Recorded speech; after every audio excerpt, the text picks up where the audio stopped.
我今日好開心，終於提早做晒啲嘢啦，準時呢 OT 2個鐘呢就可以收工啦。咁為咗慶祝今日可以早收工呢，我就買咗杯珍珠奶茶啦。呢杯珍珠奶茶有啲特別嘅，就係大紅袍珍珠奶茶嚟嘅。嗰間嘢呢非常之受歡迎啊，條隊非常之長。我等咗5分鐘呢，終於等到杯嘢啦。咁杯嘢非常之靚啦，非常之吸引啦。咁我就篤支桶落去，啜佢一啖。咁我就 feel 到有啲怪味喎。咁我心諗，大紅袍原來咁嘅味㗎，好撚古怪喎。咁我就想嗒真啲啦，就飲多2啖。跟住，屌你，原來咖啡味嚟嘅。唉，我一飲咖啡呢，就一定會肚痛嘅。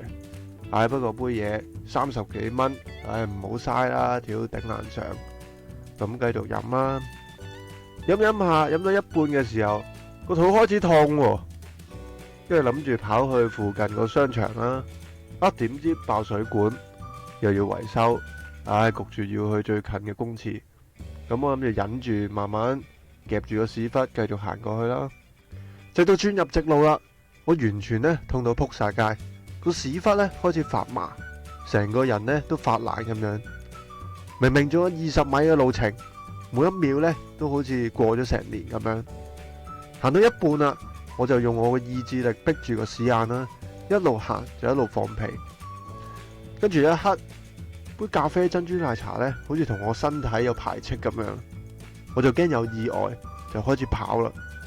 一路跑就一路噗噗聲，當佢剩翻10米嘅時候呢，我已經 feel 到洪水要泛濫啦，一切呢都嚟得太遲啦。杯咖啡珍珠奶茶要逃出，噴咗一下出嚟。嗰一刻我已經思考唔到啦，我都冇理到身邊有咩人。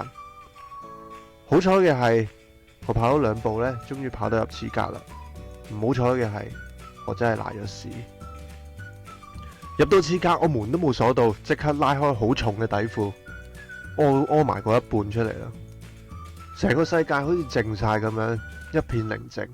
一切呢都得到釋放，不過過咗一陣，我開始醒過來，我發現我成隻腳都係屎，我小心翼翼咁除咗條底褲，但係條底褲呢啲屎汁呢就一路咁滴出嚟，我要好小心保持平衡，等佢唔好啲屎呢就跌咗落隻腳度，因為始終着緊隻鞋嘅關係啦，除褲呢的確有啲困難嘅。仆你個街啊！我真係呢揩咗啲屎落隻襪度，不過呢，得嗰少少，我就冇理到佢啦，除低條底褲，一手呢就掟咗落垃圾桶啦，跟住呢，就用廁格入邊啲廁紙係咁抹下隻腳啊，抹下個屎忽啊，呢個時候呢，就好似抿屎咁樣，抿極都抿唔斷，係咁抹呢，抹到有屎喎，成個屎忽都係，跟住我就睄下地下上面嗰條棉褲啦，發現佢 pat pat 嗰啲位呢，全部都係啡色嘅，唉，真係好撚核突，